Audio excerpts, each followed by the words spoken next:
ஆண்டவரை நான் ஆராய்ச்சி பண்ணி எஸ் தாண்ட முடியாத உயரத்தை தாண்டுவேன். கடக்க முடியாத இருளை நான் கடப்பேன். ஹalleluya.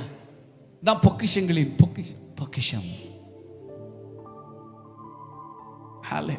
ஹalleluya.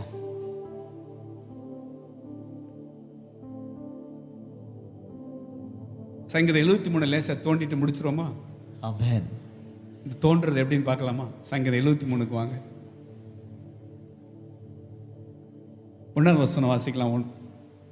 சுத்த இருதயம் உள்ளவர்களாகிய இஸ்ரவேலருக்கு தேவன் நல்லவராகவே இருக்கிறார். ஆசாப் என்ன சொல்றாரு?